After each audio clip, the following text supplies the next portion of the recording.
ठीक है, तो हमें हम्म। करना है मास्टर कैम स्टार्ट। तो ये मास्टर कैम है, इसके ऊपर राइट क्लिक करके हम्म। रन एज एडमिनिस्ट्रेटर कर लो, ताकि कोई भी अगर ऑप्शन जो है उसको एडमिनिस्ट्रेशन परमिशन की जरूरत हो तो वो पिक कर ले। ठीक है, Okay। जैसे मास्टर कैम 2023 भी आ चुका है, पर हमारे पास मास्टर कैम 22 का लाइसेंस है, इसलिए हम 22 पे काम कर रहे हैं।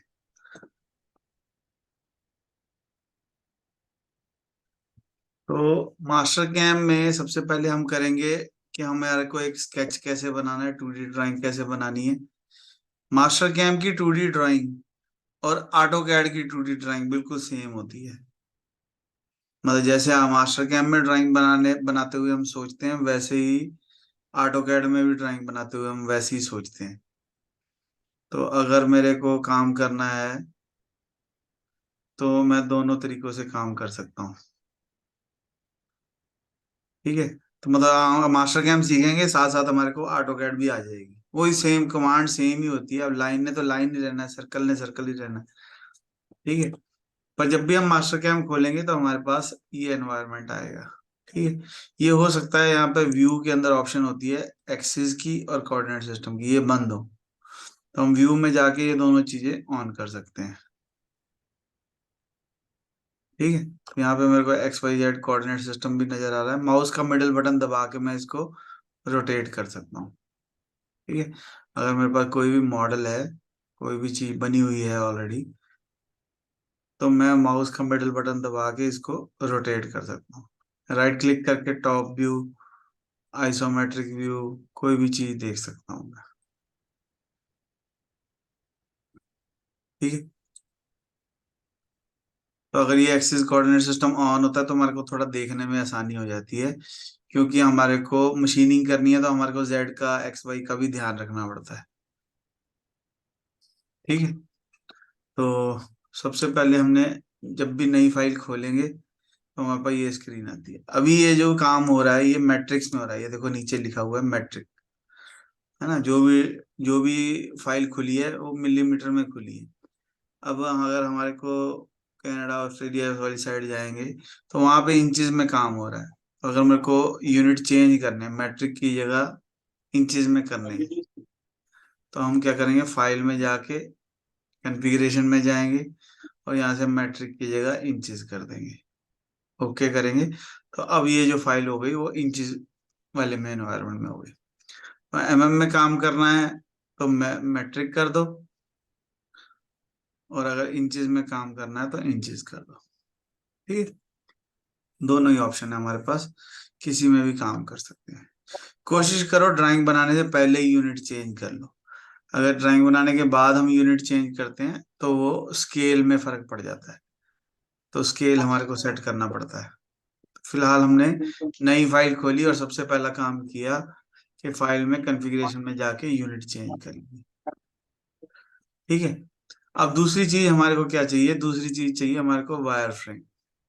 ठीक है, एक बात समझने वाली बहुत इंपॉर्टेंट है, चाहे मास्टर कैम हो, चाहे सॉलिड वर्क्स हो, चाहे ऑटो कैड, कोई भी सॉफ्टवेयर है, जितने भी सॉफ्टवेयर हैं दुनिया में कैड कैम के, उनको एक प्लेन चाहिए होता है जिसके ऊपर काम करना है।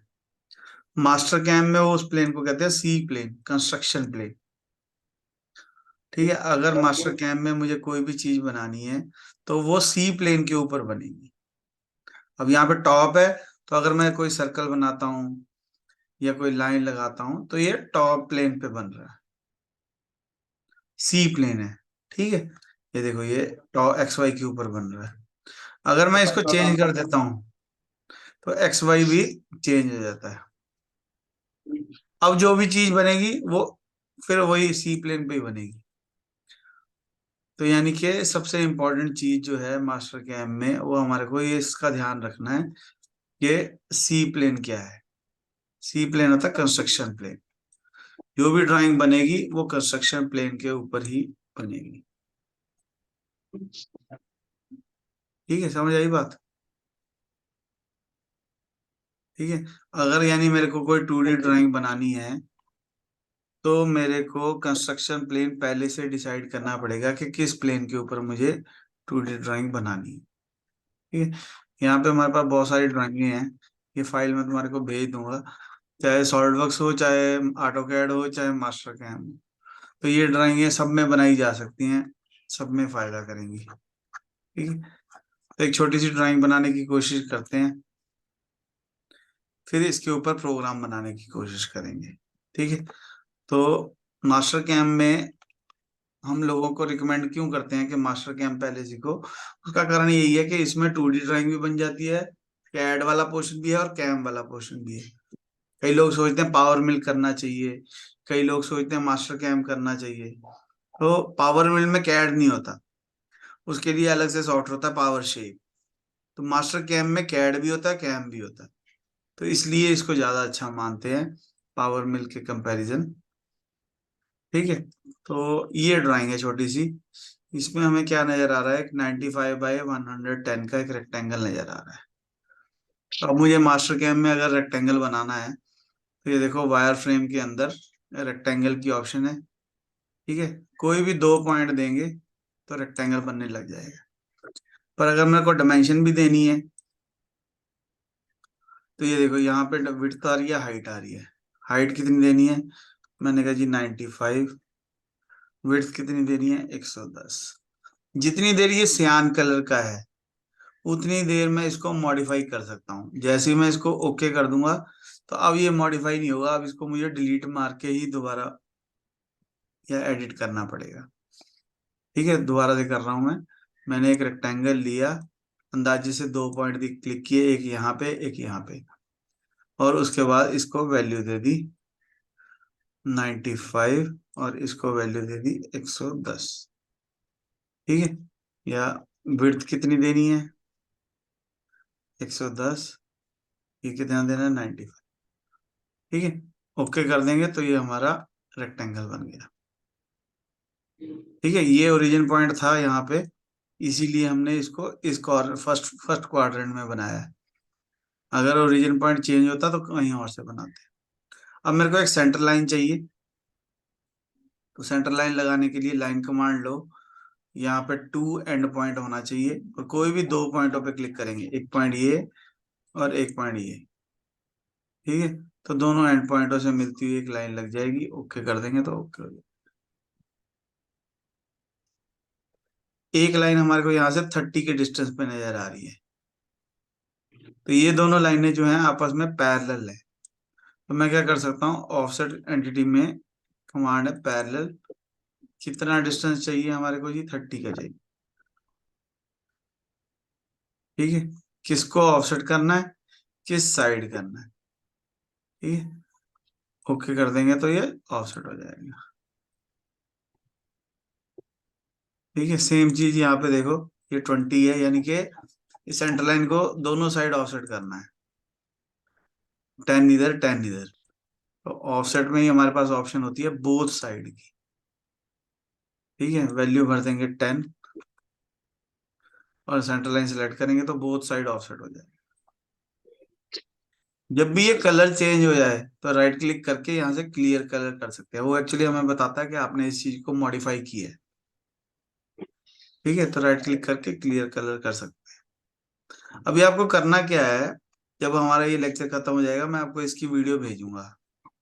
ठीक है, आपको सेम अपने कंप्यूटर पे करके देखना है, जैसे जैसे हमने यहाँ पे किया वैसे वैसे आपने अपने कंप्यूटर पे करना है। ठीक है, तो उससे आपको क्या पता लगेगा, उससे आपको पता लगेगा कौन सी कमांड कहाँ पड़ी है, ऑफसेट कहाँ पड़ी है, ऑफसेट को यूज कैसे करना है, लाइन कहाँ पड़ी है ना। तो हमारे को एनवायरनमेंट समझ आने लग जाएगा, फिर हम उसको आगे जाके हमारे को हेल्प होगी प्रोग्रामिंग करने में। उसके बाद हमारे को यहाँ पे दिख रहा है 17.8 का सर्कल दिख रहा है। ठीक है, ये 17.8 दिख रहा है, तो हम क्या करेंगे, ऑफसेट करेंगे 17.8 इस लाइन को, ताकि सेंटर पॉइंट आ जाए। सेंटर पॉइंट आ गया तो यहाँ से मैं सर्कल बना सकता हूँ। सेंटर पॉइंट लो, कहीं पे भी क्लिक कर दो और यहाँ पे रेडियस भर दो 17.8 का। ठीक है, सेंटर पॉइंट निकालना था, हमने इस लाइन को ऑफसेट कर लिया सेंटर से। तो उसका सेंटर पॉइंट आ गया, वहां से हमने सर्कल बना दिया। एक 41.8 भी दिए रखा है, तो हम एक और सर्कल बना लेते हैं यहाँ से। पहले अंदाजे से बना लो, फिर उसको डायमेंशन दे दो। ठीक है, इस लाइन का काम खत्म हो गया, इसको हम डिलीट कर देते हैं। अभी ऊपर जो है वो 12.4 का सर्कल है, जैसे हमने पहले किया। ऑफसेट करेंगे 12.4 ये वाली लाइन को। ठीक है, सिंगल साइड ही करना है।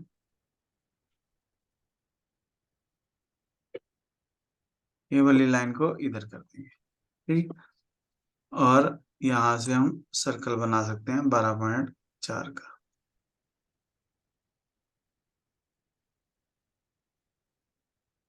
ठीक है, इस लाइन का काम भी खत्म हो गया, इसका भी खत्म। ठीक है, ये जो सर्कल है इसका काम भी खत्म हो गया। ये दोनों सर्कल लग गए। अब मेरे को एक लाइन चाहिए जो दोनों सर्कलों के टेंजेंट हो। तो लाइन जब हम लेते हैं तो यहाँ पे टेंजेंट की ऑप्शन ऑन होती है। इसका मतलब मैं सर्कल पे क्लिक किया, सर्कल पे क्लिक किया तो वो टेंजेंट टेंजेंट लाइन लग जाएगी। ओके कर देंगे तो ओके। ठीक है, जो भी चीज हमें नहीं चाहिए ड्राइंग में, ठीक है, उसको डिलीट कर सकते हैं। अगर पार्शियली नहीं चाहिए, जैसे ये सर्कल आधा चाहिए आधा नहीं चाहिए, तो हम इसको डिवाइड करेंगे। डिवाइड करते हुए ध्यान रखना है, जो चीज ब्लिंक हो रही है वो चीज डिवाइड होती है। ठीक है, तो इसलिए आंखें खोल के रखना पड़ेंगी डिवाइड करने से पहले।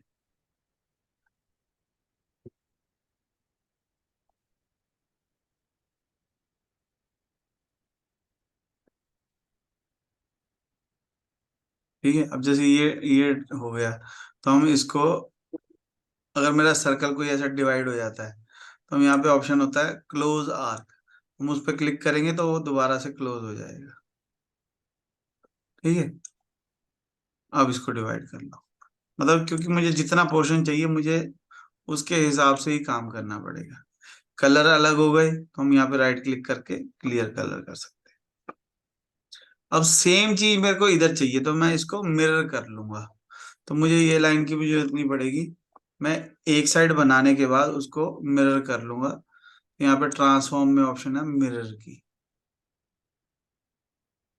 मिरर लेंगे, ऑब्जेक्ट सेलेक्ट करेंगे, एंड सिलेक्शन, और ये देखो ये अभी एक्स के अलोंग हो रहा है, हमने कहा जी वाई के अलोंग चाहिए। और सेंटर पॉइंट कहाँ पे चाहिए, सेंटर पॉइंट मैंने कहा जी यहाँ पे चाहिए। ठीक है, ओके कर देते हैं। तो ये हमारी ड्राइंग बन गई है। तो अंडू कर रहा हूँ मिरर दोबारा करने के लिए। मिरर लिया, ऑब्जेक्ट सेलेक्ट किया, और उसको यहाँ से ओरिजिन पॉइंट, अब अगर ओरिजिन पॉइंट ये दे देता हूँ तो वो उतनी ही दूर बनने लग जाता है। ओरिजिन पॉइंट सर ये अगर हाँ, अगर एक्स एक्स दे लॉन्ग करांगे तो वो कितने बनूगा? एक्स दे अलोंग करेंगे तो इधर बन जाएगा। अच्छा, ਉਹਦੇ मतलब ऑपोजिट बन बेसिकली जाएगा। सेंटर लाइन कहाँ पे हमें वो पॉइंट बताना है। अब अगर एक्स और वाई ओके। बोथ कर देंगे तो दोनों साइड बन जाएंगे। ओके। एक्स में करेंगे तो एक्स की साइड, वाई की करेंगे तो वाई की साइड, एक्स वाई दोनों करेंगे तो दोनों साइड। तो हमने कहा जी हमारे को ओके। तो वाई की साइड चाहिए। ओरिजिन पॉइंट मैंने ये बता दिया, तो वो उसके अकॉर्डिंग जो है मिरर हो गया। राइट क्लिक ठीक है। करके क्लियर कलर कर देंगे, तो ये मेरा ऑब्जेक्ट बन गया। ठीक है, समझ आई बात। जो भी लाइन नहीं चाहिए उसको डिलीट कर देंगे। एक बार ये अपने हाथ से बनाएंगे ना, तो उससे बहुत सारा चीजें क्लियर होंगी। अगर हम 1 घंटे की क्लास लेते हैं तो हमारे को 1 घंटा प्रैक्टिस के लिए भी चाहिए। ठीक है ना, तभी बात बनेगी।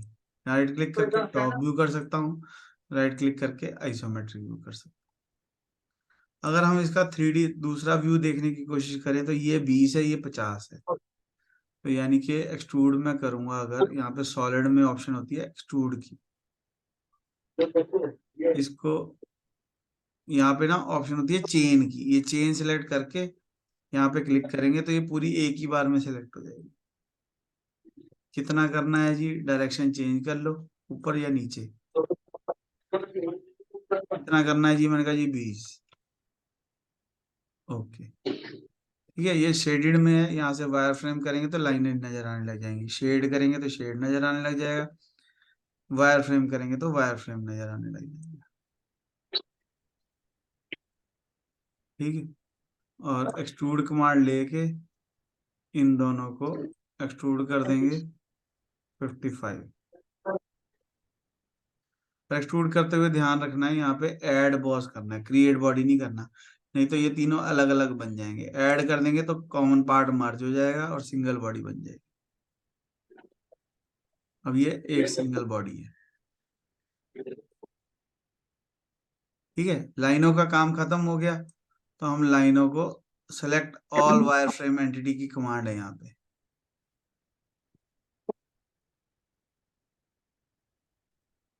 ठीक है, select all wire frame entities, इसको मैं होम में जाके ब्लैंक कर सकता हूँ थोड़ी देर के लिए, डिलीट नहीं करना। अगर ड्राइंग डिलीट कर दी तो सारा काम खराब हो जाएगा। तो यहाँ से all wire frame entity select करके ब्लैंक कर देना।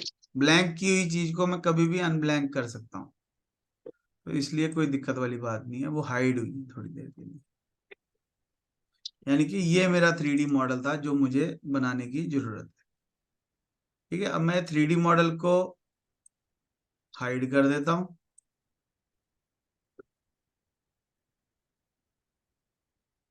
इसको ब्लैंक कर देते हैं और अनब्लैंक में ऑल वायर फ्रेम एंटिटी से।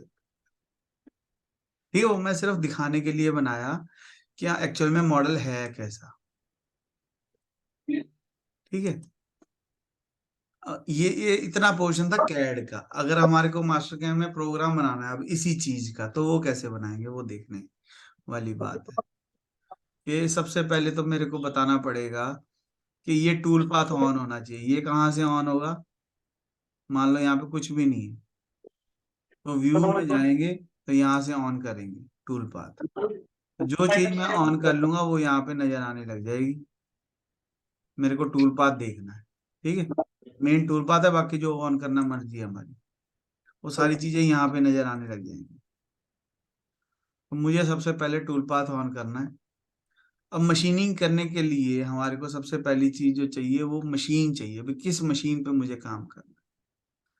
ठीक है, तो उससे भी पहले हमारे को जेड की डायरेक्शन देखनी है कि टूल मेरा जेड की डायरेक्शन से आना है। अगर जेड की डायरेक्शन ऊपर वाली साइड नहीं है तो काम खराब हो जाएगा। तो पहले जेड को देखो, जेड हमारा ठीक है। मशीन में जाके यहाँ पे मिलिंग मशीन डिफॉल्ट ले ली, तो ये हमारी मिलिंग मशीन आ गई यहाँ पे। ठीक है, फिर हमारे को इसको बताना है कि मेरा रॉ मटेरियल कौन सा है, किस रॉ मटेरियल को मुझे कटिंग करनी है। तो मैंने स्टॉक सेटअप में जाऊंगा और यहाँ पे ऑल एंटिटी कर देंगे। तो ये एक्स वाई की वैल्यू आ गई, जेड नहीं आया क्योंकि सॉलिड को हमने हाइड किया हुआ है। तो जेड हमारे को पता है 50 mm है, तो हम यहाँ भी 50 mm ले लेंगे। ये मेरा रॉ मटेरियल आ गया बेसिकली, कि इस रॉ मटेरियल में से मुझे ये वो ड्राइंग बनानी है। ठीक है, तो यानी कि रॉ ये जो, मटेरियल च हाँ, मार्जिन नहीं रखना होता थोड़ा? नहीं मार्जिन देखो, अब अगर मार्जिन रखना है तो रख सकते हैं, बट आज क्योंकि हमारा पहला दिन है तो हमने पूरा पूरा साइज लिया है। ओके। ठीक है, आगे जाके सारी चीजें समझ में आएंगी, क्योंकि मैं कंफ्यूज भी नहीं कर देना चाहता बहुत सारा बोल के, कि इसीलिए हमने सिंपल ड्राइंग ली है, ताकि हमारे को मास्टर गेम सीखना है तो हमारे को ये पता होना चाहिए कौन सी चीज कहाँ पड़ी है और उससे होता क्या है। फिर उसको बाद हम जब ओके। हमारे को गाड़ी चलानी आ गई, फिर हम कहीं पे भी जा सकते हैं, खड्डे में भी जा सकते हैं, साइड में से भी जा सकते हैं, स्पीड ब्रेकर से भी जा सकते हैं। पर पहले तो सीधी सड़क है ना, खाली ग्राउंड में ले गया मैं तुम्हें, अब जहां मर्जी चलाओ, एक्सीडेंट नहीं होगा। ठीक है, तो वही चीज है कि हमने इसको एक स्टॉक दे दिया, रेक्टेंगुलर बॉक्स, रेक्टेंगुलर बॉक्स की तरह, उसमें एक्स वाई जेड दे दिया। ओके, अब हमारे को करना क्या है, हमारे को एरिया मिलिंग करनी है। मुझे ये बाहर वाली साइड पोर्शन करना है, काटना है ये वाला सारा वाला पोर्शन। मैं दिखाता हूँ एक बारी काट के, तुम्हें अपने आप समझ में आ जाएगा। ठीक है, एरिया रफिंग करना चाहते हैं हम, तो उसके लिए मशीन रीजन कौन सा है? मशीन रीजन मैंने कहा ये वाला रीजन जो है मुझे मशीनिंग करनी है। प्रीव्यू करेंगे तो ये मशीनिंग रीजन है, ठीक है, स्टे इनसाइड यानी कि ये अंदर वाला रीजन है। पर मैं नहीं चाहता कि ये टूल इनके साथ टच हो, क्योंकि ये तो मुझे खड़े रखने हैं बीच में, तो अवॉइड रीजन हो गया ये। तो प्रीव्यू करेंगे तो यानी कि इतना पोर्शन का मुझे काटना है, कितना कहाँ तक काटना है, 50 ही है, 20 ही है, यानी 30 mm तक डेप्थ तक जाना है मुझे। तो मैंने इसको ओके कर दिया जगह बता के। और 30 mm कहाँ भरेंगे, वो लिंकिंग पैरामीटर में भरेंगे कि कितनी डेप्थ तक जाना है। एब्सोल्यूट करके यहाँ भर दो -30 तक जाना है, 0 से लेके -30 तक, यानी टॉप मेरा 0 पे है, -30 तक मुझे कटिंग करनी है, ठीक है। तो ऑब्वियस है, अगर मेरे को कटिंग करनी है तो मुझे टूल देना पड़ेगा, तो टूल दे देंगे। किस टूल से कटिंग करनी है, तो मैंने कहा जी फ्लैट एंड मिल 8 mm के एंड मिल से मुझे कटिंग करनी है, ठीक है। टूल नंबर मेरा 1, ठीक है। और कटिंग पैरामीटर में मेरे को इसको बताना पड़ेगा कि स्टॉक कितना छोड़ना है फिनिशिंग के लिए। अगर हम रफिंग कर रहे हैं तो कुछ मटेरियल छोड़ना पड़ेगा फिनिशिंग के लिए, तो मैंने कहा वॉल पे 1 mm मटेरियल छोड़, ठीक है, या 0.5 कर देता हूँ, ठीक है। जितना चाहते हैं हम उतना दे सकते हैं। एक और बात भी है कि 30 mm एक बार में तो कटेगा नहीं, तो मुझे छोटे छोटे कट मारने के लिए डेप्थ ऑफ कट भी देना पड़ेगा। तो हमने कहा जी 1 1 mm का डेप्थ ऑफ कट, -30 तक जाना है। टूल मेरा 8 mm का है, ठीक है। और मुझे कुछ चेंज करने की जरूरत नहीं, जस्ट ओके कर दो, तो ये उतना पोर्शन जो है टूल पाथ क्रिएट हो जाएगा, देखो, ठीक है। अगर मैं इसको वेरीफाई, अगर मैं इसको एक चीज और, जब हम ज्योमेट्री सिलेक्ट कर रहे थे ना, फ्रॉम आउटसाइड कर दूं तो टूल मेरा बाहर से अंदर की तरफ आएगा। जब भी ऐसे रेड क्रॉस आए तो यहाँ पे रीजनरेट दबाना है। तो अब ये देखो टूल जो है बाहर से कटिंग करना शुरू करेगा। तो मैं इसको चला के दिखाता हूँ तुम्हारे को। यहाँ पे वेरीफाई की ऑप्शन है, वेरीफाई करेंगे तो ये हमारा टूल चला के भी दिखाएगा कटिंग कैसे करनी है। यही चीज हम दोबारा रिपीट करेंगे, ठीक है। एक बार दिख जाए कि हमारे पास जाना कहाँ कहाँ है हमारे को, ठीक है। ऐसे समझ लो तुम गाड़ी चलाना सीख रहे हो, मैं चला के दिखा रहा हूँ तुम्हारे को, तुम साथ साइड वाली सीट पे बैठे हो, बस इतना ही है बात। स्पीड स्लो करके प्ले करें तो ये बाहर से हमारे को काट के दिखाए। स्पीड तेज कर देंगे तो जल्दी जल्दी काट के दिखा, ठीक है। वायर फ्रेम देखना है कि नहीं देखना, जो चीज देखनी है उसको ऑन कर लो, जो चीज नहीं देखनी उसको ऑफ कर लो।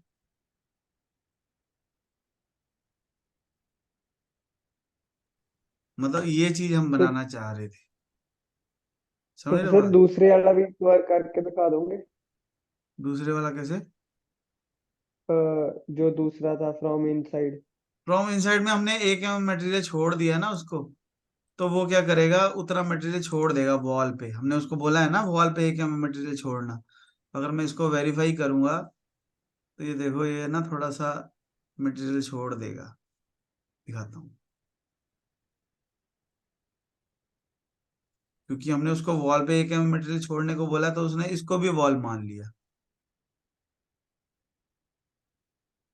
ठीक है ना। पर ये मेरी वॉल तो है नहीं, मुझे तो बाहर से कटिंग करनी है, मुझे तो सिर्फ अंदर वाले 2 पोर्शन चाहिए। ड्राइंग देखो हमारी कैसी है ना, यहाँ साइडों में है नहीं ना मटेरियल, ओके सर। ठीक है। इसलिए मैंने उसको आउटसाइड कर दिया था। पैरामीटर में जाओ, ओ सॉरी, पैरामीटर में जाके ही आ जाएगा वैसे। यहाँ टूल पाथ टाइप, यहाँ पे फ्रॉम स्टे इनसाइड या फ्रॉम आउटसाइड, फिर बाहर से कटिंग करते हुए अंदर की तरफ आना है। टूल ने जो ज्योमेट्री हमने दी है, ठीक, जिसको हमने अवॉइड करने को बोल दिया वो अवॉइड हो गया, मतलब वो उसके साथ टूल मेरा टच नहीं होगा, ठीक हमें है। मतलब इन बोथ द कंडीशंस हमें ये समझ में मतलब आनी खुद को चाहिए, सिलेक्ट हाँ। करना होगा। नहीं, हमारे को पता होना चाहिए कि किस ऑप्शन से क्या होता हाँ है जी, ना। अवॉइड पाथ तो दोनों में ही होगा ना। है। हाँ, अवॉइड तो दोनों में ही करना पड़ेगा, क्योंकि बीच वाले में हाँ तो सर। मुझे रखना है, वो तो मुझे चाहिए, है ना। ठीक है सर। हाँ, it's like a hand brake भाई, अगर मुझे हैंड ब्रेक तो चाहिए, वैसे तो ब्रेक मेरे पास दूसरी भी है, पर कभी तो हैंड ब्रेक भी मारनी पड़ेगी, तो पता होना चाहिए भी कब मारनी है। ठीक है ना, अगर हमने लगा के देखी होगी तो हमें पता होगा। ठीक है ना, ये अच्छा हो गया तुमने कह दिया इसको चलाने के लिए, तो हमारे को दोनों ऑप्शन के पता लग गया कि फ्रॉम इनसाइड से क्या होता है, फ्रॉम आउटसाइड से क्या होता है। ठीक है ना। अच्छा प्रोग्रामर वही है जो मौके पे सही चीज यूज करे। ठीक है कि नहीं। तो मेन हमारा मकसद ये था, ये टूल पाथ है मेरा जिसको हम बनाना चाह रहे थे। ठीक है। तो हमने पहले क्या किया, हमने अगर मैं पूरी एक समरी बताऊं, तो हमने क्या किया, हमारे पास एक ड्राइंग थी, पहले हमने इसकी 2D ड्राइंग बनाई। ठीक है। फिर हमने इसको एक्सट्रूड कर लिया, सिर्फ समझने के लिए, सॉलिड की जरूरत नहीं थी, पर फिर भी हमने उसको एक्सट्रूड करके देखा। फिर हमने उस सॉलिड बॉडी को हाइड कर दिया, जो मेरी ड्राइंग थी उसी ड्राइंग से हमने 2D टूल पाथ चलाया है, कौन सा, एरिया मिलिंग का। बात समझ में आई। ठीक है। Okay sir. हाँ, और जब हमने टूल पाथ चलाना था, उसमें सबसे पहले हमने उसको मशीन बताया कि मेरे पास मिलिंग मशीन है। ठीक है। मैं अगर दोबारा कर दूं इसको तो और ज्यादा ठीक है ना। इस टूल पाथ को मैं डिलीट कर रहा हूँ, इसको भी मैं डिलीट कर रहा हूँ। ठीक है। तो हमने क्या किया, टूल पाथ लिया एरिया मिलिंग का। एरिया मिलिंग में हमने उसको कहा कि मशीन रीजन कौन सा है मेरा। ऑटोमेटिक में इसलिए नहीं किया क्योंकि मैं बताना चाह रहा था कि ये मशीन रीजन भी होता है, ये मेरा मशीन एरिया हो गया। अवॉइड रीजन, जहां हम नहीं चाहते कि टूल जाए, वो ये अवॉइड रीजन। हाँ, ये चेन सिलेक्ट होगा तो ये एक ही बार में सिलेक्ट हो जाएगा, अगर कुछ और सिलेक्ट होगा तो फिर वो गड़बड़ करेगा, उसको अभी छोड़ देते हैं। पर चेन सिलेक्ट करके यहाँ पे सारा एक ही बार में सिलेक्ट करना है। यहाँ पे भी वायर फ्रेम होना चाहिए। ठीक है। ओके किया, प्रीव्यू किया, तो ये हमारे को दिखा रहा है कि ये इतने पोर्शन को कटिंग करेगा। फिर उसके बाद हमने इसको दो चीजें बताई कि डेप्थ कितनी तक जाना है। ठीक है। हमने कहा जी एब्सोल्यूट में -30, हमारी जितनी मशीनें हैं ना एब्सोल्यूट पे चलती हैं। ठीक है। बहुत रेयर चांस होगा जहाँ इंक्रीमेंट में होगा। एब्सोल्यूट में हमने -30 तक जाना है, कहाँ से, 0 से लेके -30 तक। ठीक सर है। डिफरेंस क्या है एब्सोल्यूट और इंक्रीमेंटल में? एब्सोल्यूट का मतलब है कि ये ओरिजिन पॉइंट से मुझे सारी वैल्यू कैलकुलेट करनी है। इंक्रीमेंटल का मतलब होता है 2 2 4 4 के बाद 6 6 के बाद 8 8 के बाद 16। एब्सोल्यूट का मतलब है 0 से, सारी चीजें 0 से। मतलब अगर मुझे यहाँ जाना है तो मुझे ये बताना पड़ेगा कि ओरिजिन से x कितना, y कितना। तो और सीएनसी सर मशीन, तीसरी तीसरी वैल्यू एसोसिएटिव। वो अभी पता क्या है, अभी मतलब हमने मैथ शुरू किया और सीधा ट्रिग्नोमेट्री का क्वेश्चन आ जाएगा तो फंस जाओगे। ना मैथ समझ आएगा ना ट्रिग्नोमेट्री, दिल टूट जाएगा अलग। ठीक है। ठीक है सर। इसलिए मैं ज्यादा डिटेल, इसको 15 साल लगेंगे तुम्हें सीखने में, एग्जैक्टली मुझे 15 साल हो गए हैं, है ना, तो तुम्हें भी 15 लगेंगे। पर ये ना कि जो 15 साल वाला मैं एक दिन में नहीं, कोई एक लाइन ऐसी नहीं है जिसको बोलने से सारा मास्टर कैम आ जाए, इसलिए हमें थोड़ा सा इंतजार करना पड़ेगा। ठीक है। थोड़ा आसान आसान चलाएंगे पहले, पहले दिन पहला गियर ही डालना सीखेंगे, ज्यादा होगा तो रिवर्स डाल लेंगे, पर पांचवा नहीं डालेंगे पहले दिन। ठीक है कि नहीं। ठीक है सर। हाँ, वो टूट जाएगा सारा कुछ। तो हम बात कर रहे थे कि लिंकिंग पैरामीटर में मैंने उसको बताया कि 0 से लेके -30 तक मुझे जाना है। ठीक है। उसके बाद क्योंकि 30 में बहुत ज्यादा होता है, तो हम एक बार में नहीं काट सकते, तो डेप्थ ऑफ कट मुझे देना पड़ेगा कि हर बार स्लाइस कितने कितने की काटनी है। वैसे तो ये 0.5 0.2 0.8 देते हैं, सिर्फ टाइम बचाने के लिए हमने इसको 1 mm बोला है। अगर हम इसको 5 कर देंगे तो 5 5 mm का कट लगने लग जाएगा, 1 कर देंगे तो 1 का लगेगा, 0.5 कर देंगे तो 0.5। ठीक है। और एक चीज हमारे को और, क्योंकि हम रफिंग कर रहे हैं तो हमारे को मटेरियल छोड़ना पड़ेगा, फिनिशिंग के लिए 0.5 हमने मटेरियल छोड़ दिया। इसको 0.1 कर लो, 0.5 कर लो, 2 mm कर लो, 5 mm, जितना कह देंगे उतना मटेरियल वो छोड़ देगा इस बाउंड्री से बाहर। मतलब ये जो हमने अवॉइड रीजन किया है इसके बाद 2 mm और मटेरियल छोड़ देगा, क्यों? अगर हमने यहाँ पे 2 mm कर दिया तो समझ रहे हो बात? मैं दिखा भी सकता हूँ तुम्हारे को। अभी हमने 0.5 किया है इसको, डेप्थ ऑफ कट हमने दे दिया। अभी और किसी चीज को छेड़ने की जरूरत नहीं है, सिर्फ टूल देने की जरूरत है। टूल भी हमने 8 mm का फ्लैट एंड मिल ले रखा है। टूल नंबर दे दो, फीड स्पीड दे दो, स्पिंडल स्पीड दे दो, फीड दे दो, ठीक है, और ओके कर देंगे। तो ये हमारा उतना पोर्शन जो है, ये जो ग्रीन कलर का सिंबल आ रहा है इसका मतलब है वेट का उतना हमारा ये काट के दिखा दे। हम यहीं पे भी चला के देख सकते हैं। यहाँ टूल पाथ पे क्लिक करेंगे, प्ले करेंगे तो ये यहीं पे काट के दिखाएगा, ठीक है। पर यहाँ पे इतना सुंदर नजर नहीं आता, तो हम वेरीफाई करेंगे। वेरीफाई तभी होगा जब स्टॉक सेटअप में हमने स्टॉक दे रखा होगा, ठीक है। यहाँ पे ऑल एंटिटी करके एक्स वाई की वैल्यू आ जाएगी, जेड की वैल्यू हमें देनी पड़ेगी, ठीक है। तो स्टॉक दे दिया, उसके बाद मैं वेरीफाई कर सकता हूँ।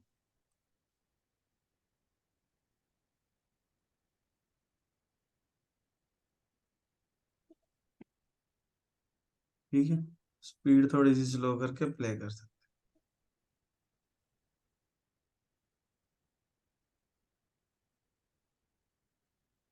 अब देखो ये बीच में थोड़ा थोड़ा रह गया, जरा जरा, ठीक है ना? तो असली में भी रह जाएगा। तो क्यों रह गया मैं दिखा सकता हूँ तुम्हारे को, क्योंकि ये ना ये हमारा टूल छोटा है और ये गैप ज्यादा हो। तो इस गैप को कम करने के लिए पैरामीटर में जाके कट पैरामीटर में ये जो वैल्यू है मिनिमम वैल्यू, इसको कम कर दो, मैक्सिमम को 4 कर। तो ये जो कट हैं ये कम हो जाएंगे आपस में, मिनिमम और मैक्सिमम कम हो जाएंगे। तो वो छोटे छोटे कट लगाएगा पतली पतली स्लाइस में। मतलब जितना टूल का डायामीटर होता है उसका 40 to 45% होना चाहिए। जितना भी हमने टूल लिया, स्टेप ओवर कहते हैं इसको, स्टेप ओवर टूल के डाय का 40 to 45%, ठीक है। ओके, उससे ज्यादा होगा तो वो बीच में ऐसे डंडे से खड़े हो जाएंगे। ये सही आ गया बस। अब हम इसको वेरीफाई कर सकते। अब ये सारी मेहनत हमने की क्यों? क्योंकि हम सीएनसी मशीन चलाना चाहते थे, ठीक है। और सीएनसी मशीन चलाने के लिए हमारे को जरूरत होती है जी कोड की। ये आ गया ना? तो हमने ये चला के तो देख लिया, पर इसको चला के देखने से क्या बेनिफिट है? हम्म, इसको चला के देखने से क्या बेनिफिट है? कि सर अपन को पता लग जाए कि मतलब कोई डैमेज वगैरह तो नहीं हो रहा चीज।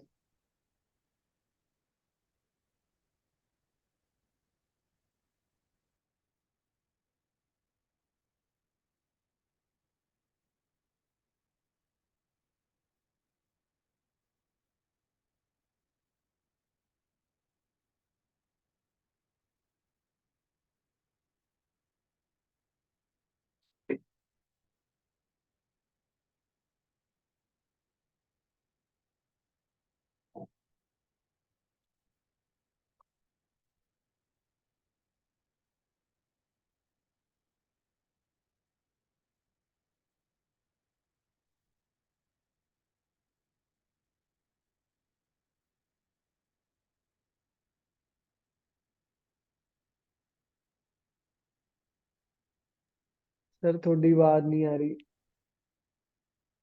वो मैंने म्यूट किया था थोड़ा। ओके, तो हम जो जी कोड है उसके लिए सारी मेहनत कर रहे हैं। ये हमने जैसे ही यहाँ पे जी कोड पे क्लिक करेंगे ना,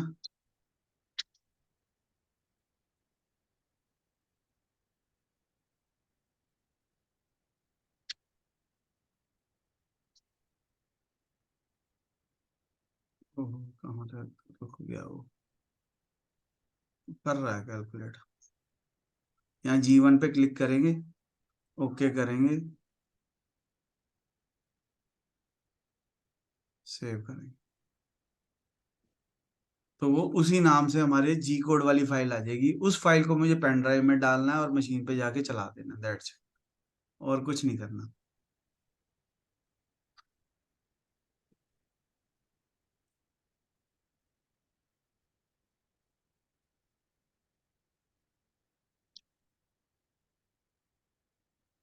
करने के लिए। ये जी कोड आ गया। मतलब जितनी भी हमने मेहनत की वो इस जी कोड के लिए कर रहे थे, ताकि मुझे ये मैनुअली ना बनाना पड़े। देखो कितना लंबा कोड है, मैनुअली बनाया जा ही नहीं सकता। ठीक है, तो उसको पेन ड्राइव में डालना है और मशीन पे चला के दे। आपको करना क्या है, जैसे जैसे हमने यहाँ पे किया वैसे वैसे पहले अपने कंप्यूटर पे करके देखना है। ठीक है, तो अगर हमने आज इतना काम कर लिया तो आज का दिन हमारा सफल है, मोर देन सफिशिएंट है। ठीक है कि नहीं? तो ये पहले इतनी चीजों को करके देखो, फिर मैं आपको ये ड्राइंग भी भेजता हूँ। ठीक है, सॉफ्टवेयर का लिंक भी भेजता हूँ जहाँ से डाउनलोड होगा, और ये वीडियो का लिंक भी भेजता हूँ। ठीक है, तो इसको बना के देखो, कोई दिक्कत आए तो मेरे को बताना, फिर कल सॉल्व करें। ठीक है सर। ठीक है, ठीक ओके। है सर।